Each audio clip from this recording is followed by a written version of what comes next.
And welcome back folks, welcome back to Let's Play Dark Souls 2, Scholar of the First Sin. My name's Verm, and when last we left off we just created our character. I was having issues with my pad, so I swapped over now to the PlayStation 5 DualSense pad. And as you can see, we're not sprinting forward when I try and press forward anymore. We can run, but we can also walk. Now, I believe being a deprived on this game starts with absolutely nothing. So we're going to proceed through here. Before we do that, there's a sign here that says bonfires are places of respite, you may also light torches on them. Now, that's quite important because if we come through here, there are sconces we have to light here. I don't believe we can do this yet. Also, that fuzzing on grass in the background is the anti-aliasing in this game. I do apologise, there's not what I can do about it. But if you light all these sconces, something happens. However, as I said, this may end up being a 100% playthrough, so I have no issue showing this now. Oh yes, here. This was one of the additions to Scholar of the First Sin, which was like a remix/redux version of Dark Souls 2. It changed item placements, changed enemy placements, and added a lot of these statues, which require an item to reanimate those people that are turned to stone there. So we can't do it yet, so instead we're going to focus on the beaten path right now. We're going to go through here. These mist doors usually cover bosses, but in this case they're not. This area is purely here for tutorial, so we can lock on by clicking the right stick, and we're going to punch this guy in his face. Easily done. As you can see, right stick, target lock and release, and you can change your target by moving while doing that.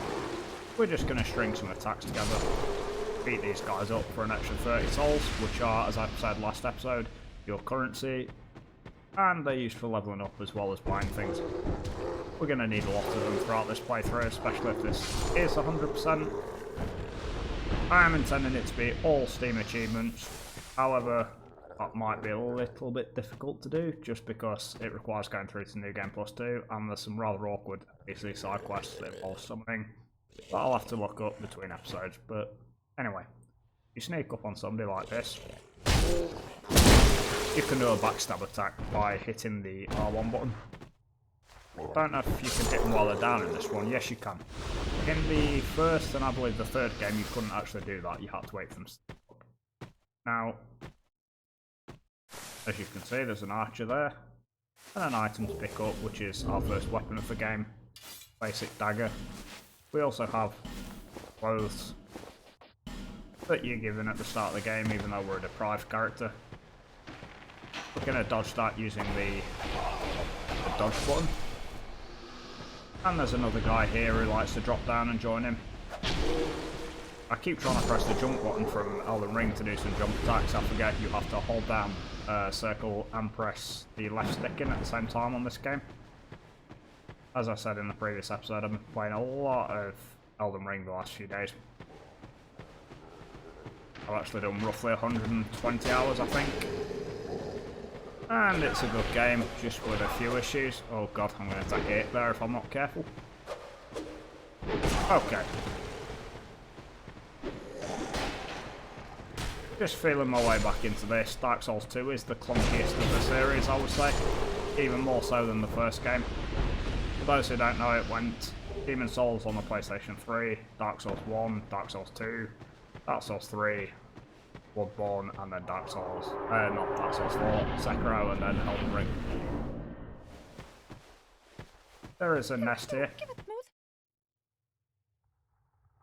Oh, I skipped that line of dialogue, but it doesn't really matter. What you do here is you can give them this, leave, S, and they will give you an item back, and it can be pretty much anything. It's Crimson Water in this case. That's also, I believe, what the petrified something that you could take as your starting gift was for. You kick this ladder down, and as you can see there's an item. Which is more souls for, again, levelling up and purchasing items. Although early on it would just be for levelling up. I'm going to read some of these tutorial messages. They're not really that helpful. I've kind of given the gist of what you do in the game already. So, as you can see there, I believe we took a very slight tag of damage. Your iframes in this game are really annoying because, unlike the previous game in the series and also future games in the series, you don't start with unlimited iframes when you're rolling, so you can still take damage until you've leveled up the adaptability stat. We very nearly fell off there as well. Picked up some amber herbs, which I think restore magic. Yeah, slightly restore spell uses. You have a set number of each spell. Oh dear. Yeah, this is going to take some getting used to again, folks. This game's extremely clunky compared to the others. Doesn't really matter, it's only like more like a few seconds. This is really fucking janky compared to, well, everything else in the series, really. The only one that probably compares is the original Demon Souls, and maybe the first Dark Souls game, but even that I feel is a little bit more pristine than this. There is a reason this game's like the least liked out of the series, but it's still fun in its own right. It's just not as good. Although I do actually still personally believe it's better than the first game. And probably Demon Souls, both versions, the original and the PS5 remake. We're actually going to use a human effigy now just to get rid of that bit of hollowing we've got. Doesn't make a whole lot of difference, but might as well get rid of it. Don't like that sound effect for climbing up them ladders fast either. Oh yes, you can do plunging attacks and parries. I'll show you the plunging attack now. Just allows you to get an extra bit of damage in when you're falling. That was actually taken out of Elden Ring as well, in favour of the jump attack. I need a weapon with a bit more range than this.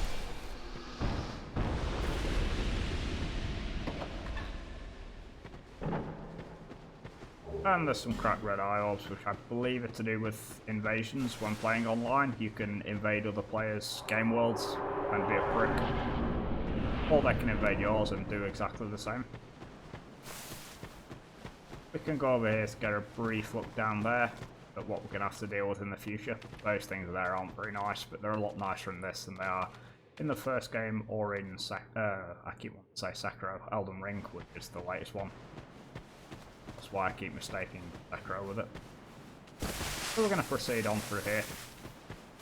You may recall the big troll guy from the first episode, where we had to sneak past him to get the item. We're not going to kill him just yet. He does have an item behind him, not behind him, an item on him that we can get though, and we will do. I apologise for any poor commentary at the minute as well. I haven't done this for a while. Okay, this is Majula. As you can see, absolutely gorgeous place. So peaceful and chilled out. We're going to go over there in a moment. There are just a couple of things to do before we do, so there's an item over here. Divine Blessing, which fully restores our HP. And we can drop off here. And again, for an item. Morning Star and a Cleric Sacred Charms. Sacred Charm allows you to perform miracles, which are like paladin spells, and a Morning Star is a weapon with deep damage. You may switch them actually, just for that extra tiny bit of range.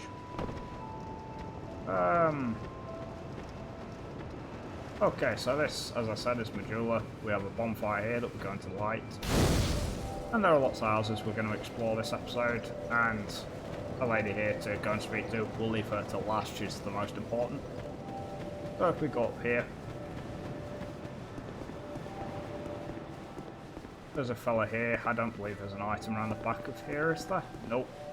But this is interesting because it can tell you how many times you've died, or if you are playing solo and offline like I am, or if you're playing with other people online, it'll tell you how many total deaths there are. Undead, aren't you? Yes. You have that distinct scent, the smell of irreversible fate. Thank you.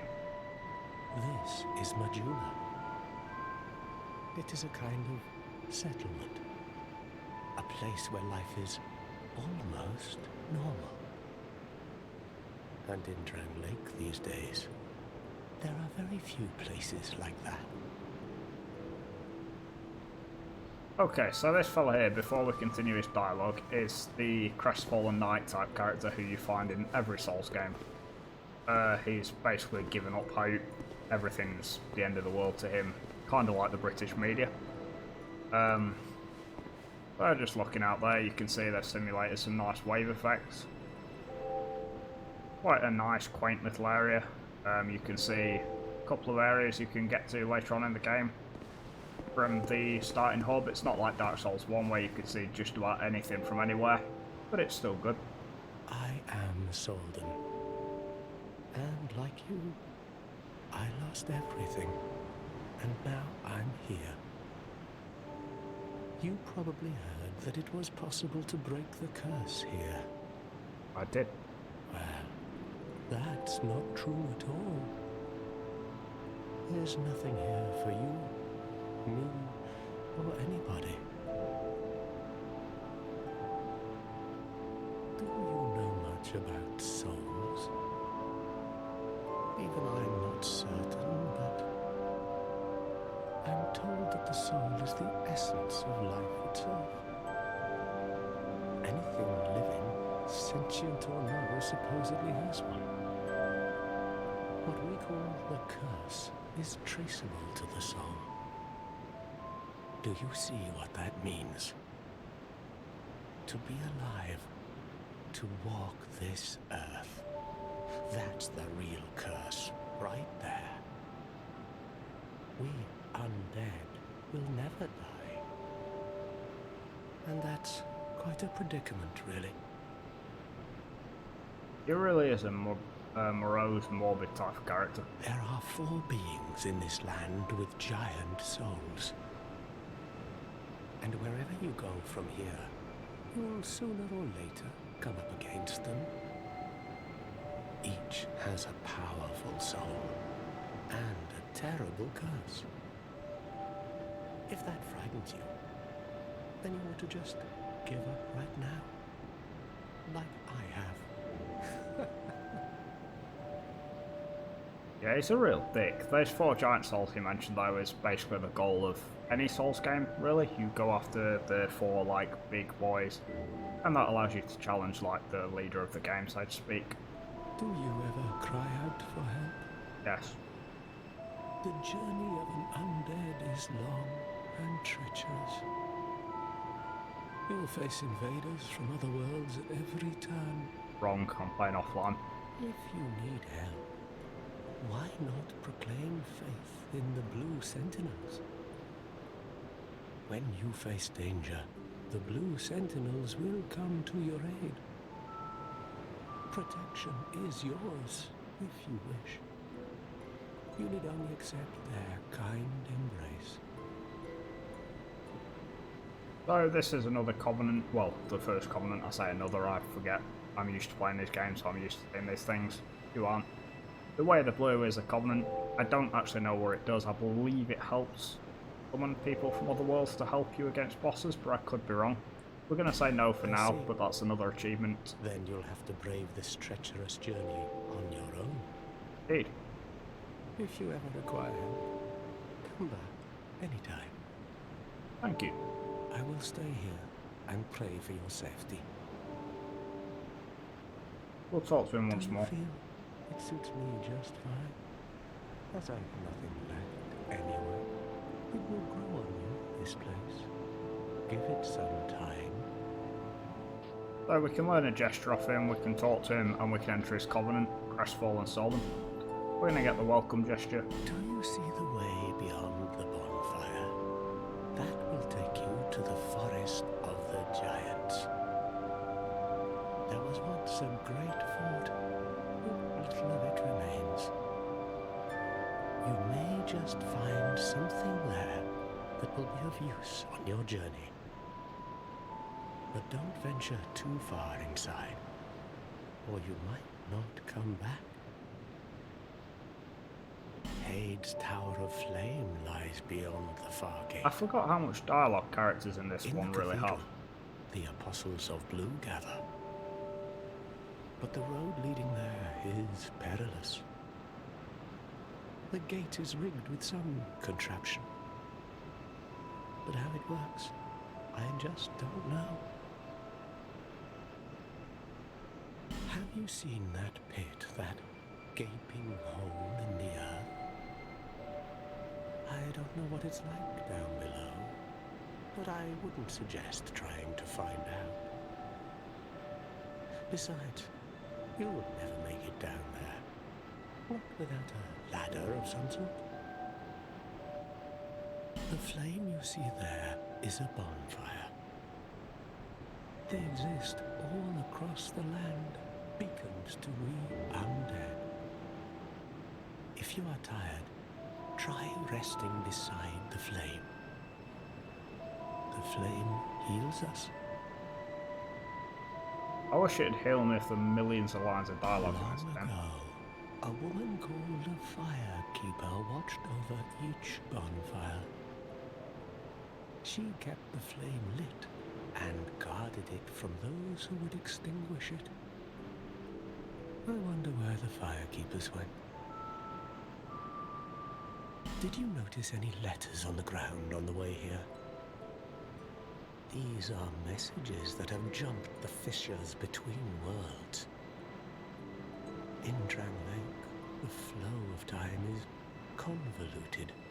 Things shift and waver, twist and turn. Poignant wishes, dashed dreams, the messages convey our very inner thoughts. If your will to soldier on falters, try leaving a message. Somebody out there is sure to listen. You may notice symbol. These are summon signatures. They call upon spirits from other worlds through the schisms in time. If you fear hollows, find summon signatures to call upon spirits they'll give.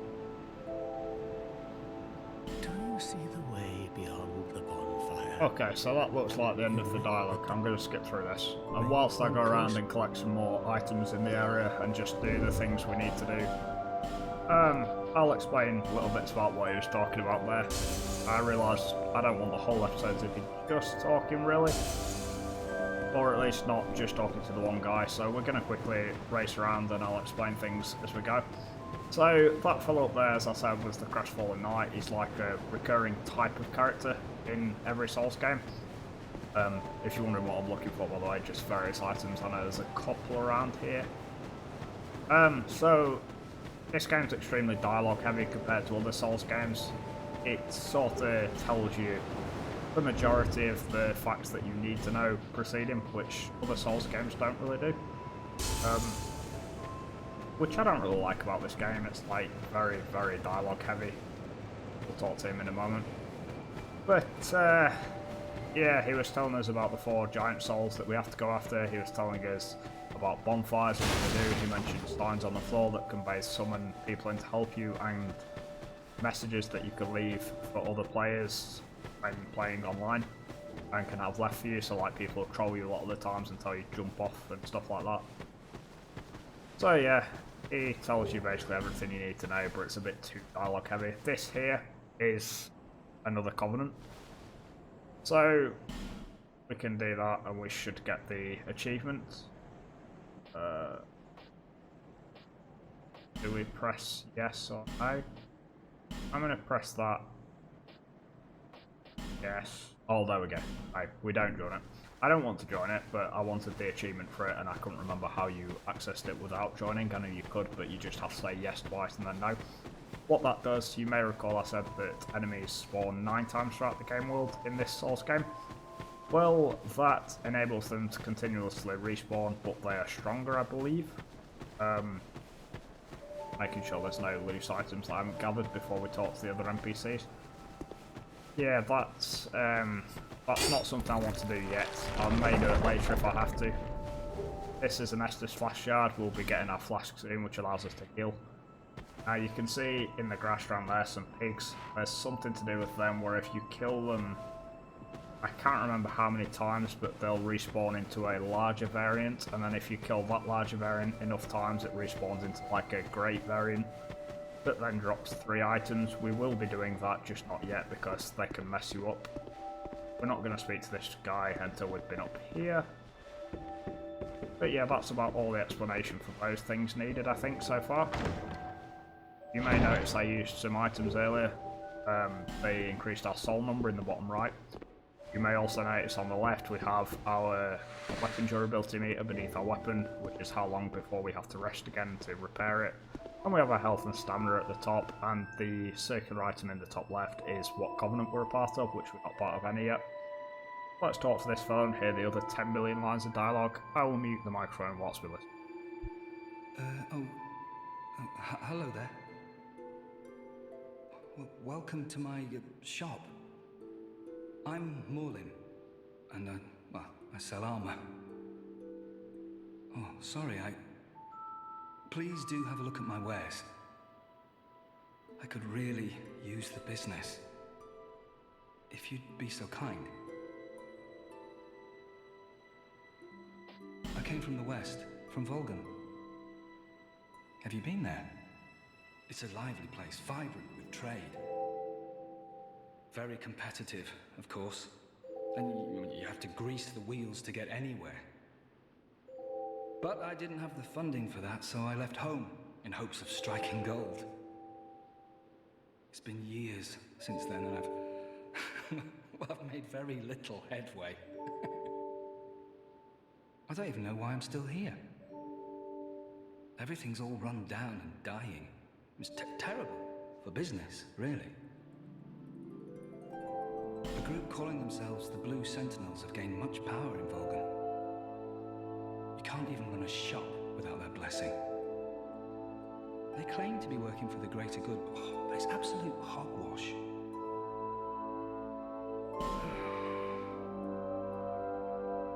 Oh, by the gods, why the hell am I here?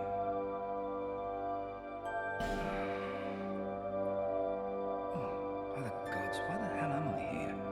Okay, so that was all of the Morgan the Armourer from Volgan dialogue. He sells these shields and armour. At this point we don't really need it, but if you spend a certain amount here he will restock with more stuff, and then you spend a bit more and he restocks with more armour. At the moment, I'd rather save our souls for leveling. Well, I do hope I see you again. You too, Morgan. We also from up there got a Titanite shard which you use for upgrading your weapons at the smith over here. We'll pop over and see him after we've been in here. You may recall the fellow earlier on mentioned a pit. Well, this is it. He mentioned also needing a ladder, which is a bit of unnecessary spoiler territory from him. That's one thing I don't like about this game, it sort of hints what's to come. There's a cat we're going to talk to here. I'll shut up again while we talk to her. And one without much time remaining. Just about ready to fall apart, I'd say. Not exactly the time to be chatting with a cat. Well, suit yourself. Oh yes, you may call me Shalqua. Enchanté. So, what did you want anyway? Ooh, you smell wonderful.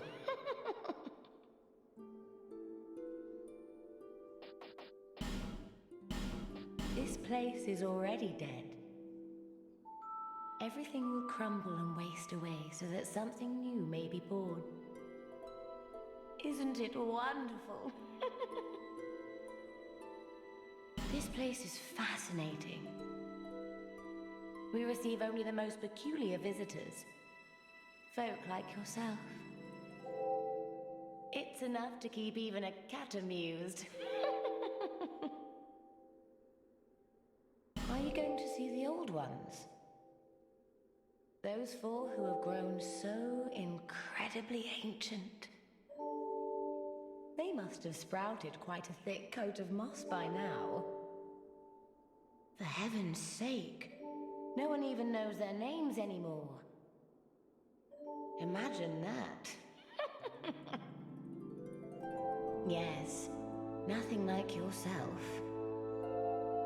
For you have a most pleasant scent that grows nicer with each passing day. I'm fairly sure we're supposed to be dead, so we smell a rot, really. Friends with the man by the sea. He's lost everything. Absolutely everything.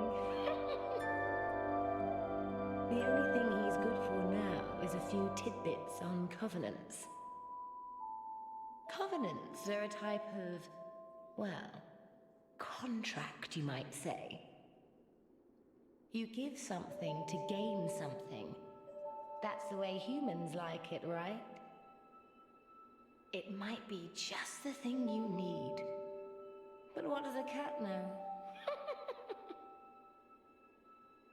Did you see that oddly formed rock behind here? Long ago they called it Victor's Stone, as I recall. If you wish to face greater challenges, speak to the rock. Although, you'd just as well not.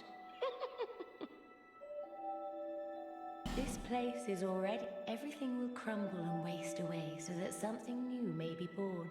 Isn't it wonderful? This place is fascinating. We receive only the most peculiar... It's enough to keep even... Are you going to see the... They must have... I was just checking with seeing all of Alcohol the Cat's dialogue now. What I checked before was what this did. Just shows what covenant you're a member of and you can abandon them here. It also sells rings. This is quite an important one for going down that hole. Gives a few rings, few unimportant items. We will be buying all rings, all armors, etc. if this is 100%. Nothing suited you, I presume? I do apologise, I've got Well, to that's beat in the dismaying. One thing you may notice is the NPCs in this game are all a little bit weird. Alcohol the Cat is no different. It's sort of a thing for Souls again to have like quirky NPCs. Who are you? Oh, it doesn't matter. Just help me open this door. I packed my tools in here, seeing it was vacant. But now somebody's gone and locked the door.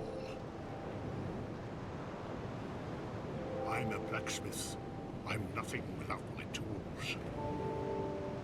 Bring me that key. Chop chop. Okay, so this is something we can do a little bit later. I know where you get that key. We're now going to just go and see this lady we ignored so rudely over here, without looking at such a beautiful view here. I won't lie. Are you the next monarch? Or merely a pawn of fate?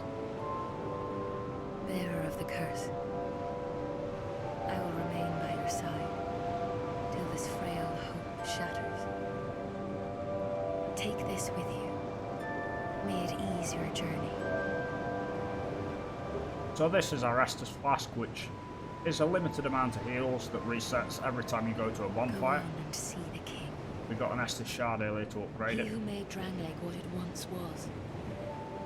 He who peered at the essence of the soul. King Vendrick. Bearer of the curse, seek misery. For misery will lead you to greater, stronger souls. You will never meet the king with a soul so frail and pallid. Rude. Seek those whose names are unutterable.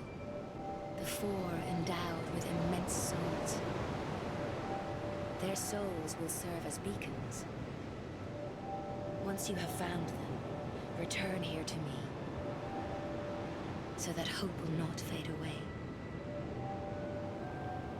Is that a shard you found? Here, let me see it, so that I may help you.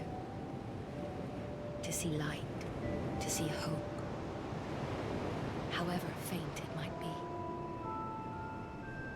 So yes, here we can upgrade our Estus Flask with that shard we found earlier. We're going to do so. That'll give us an extra use on it. The Emerald Herald can also level us up, which we're going to do. Although I've just realised I meant to check the requirements of a certain weapon. So, each weapon has... How do you see on this one? I forget. Oh yes, sorry. At the bottom of the screen there is the number that it requires for each stat, for every weapon, and what it scales off. We want to use the Morning Star, where it requires 15 strength and 7 dexterity. We have nowhere near enough level ups to do that. Seek the lest this. So we're going to just see what we can do. We've got 4 levels. We'll go for 10 strength, which consumes 2100 souls. Fine. We're going to talk to her again. I'm going to mute the mic again. Over the hill and past the forest is the king's castle, where a man peered straight into the essence of the soul. But whatever came of it? Those who come to Dranglake seeking salvation soon lose hope and turn hollow. It happens to them all, sooner or later.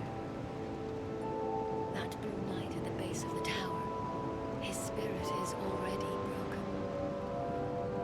Although he does offer sound advice.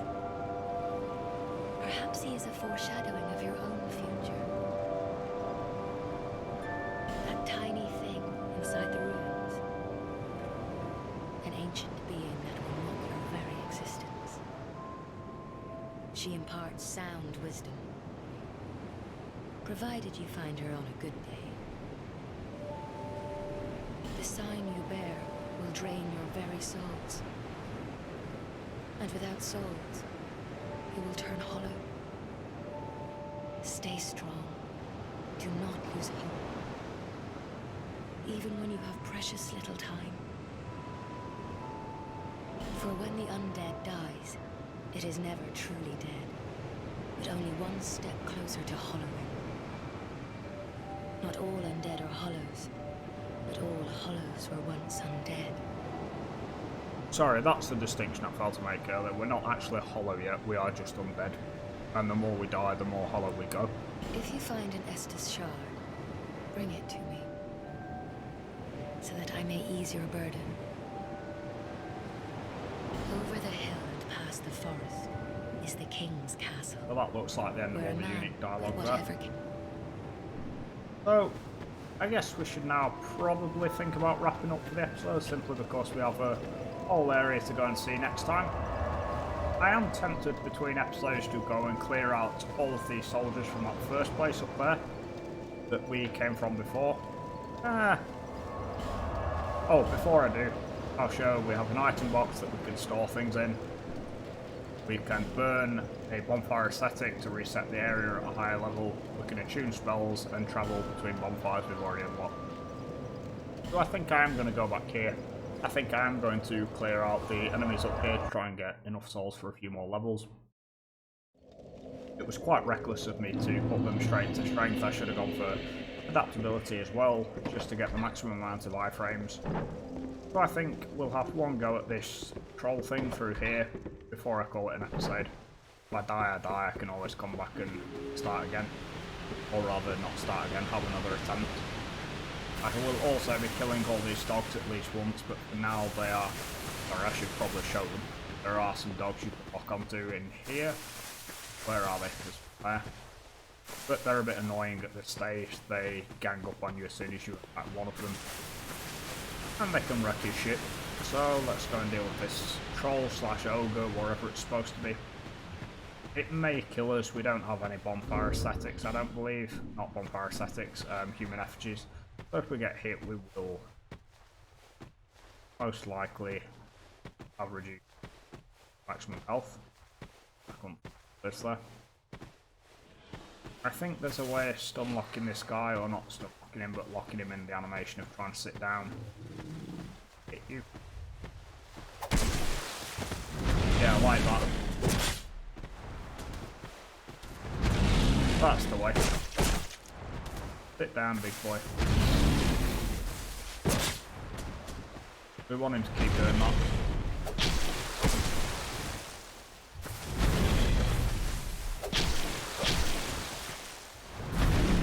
Just gotta be careful he doesn't sit on us.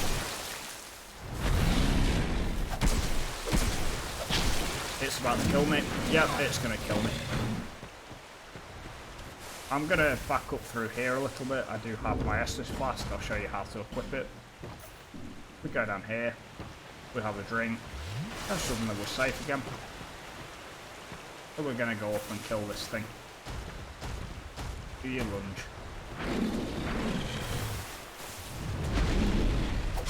And there we go. And for that, we get the reward of the stone ring, which I don't actually recall what it does, so let's have a quick look. Additional reduction of enemy poise, so the more we hit them, the more they will fall back.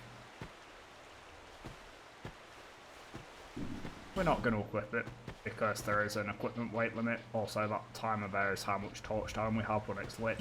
Increase that by finding more torches. But as you can see in the bottom right, we're at 33.9% weight limit if we put that on. I believe under 40 gives you the fastest roll. I don't even know if that does, to be honest. Right. I believe it's under 40% for the fast roll, under 60 for the medium roll, and anything over that I think is your fast roll or your heavy roll. That guy up there I don't think respawns, so I shouldn't have to clear him out. I may decide to clear all the people here out, I may not between next video. But either way folks, that has been this episode, and I will see you next time when we will be clearing out the next area that they mentioned past the Majula area. By the side of the bonfire they mentioned a forest where the giants were. That's where we're going to go next. See you next time folks.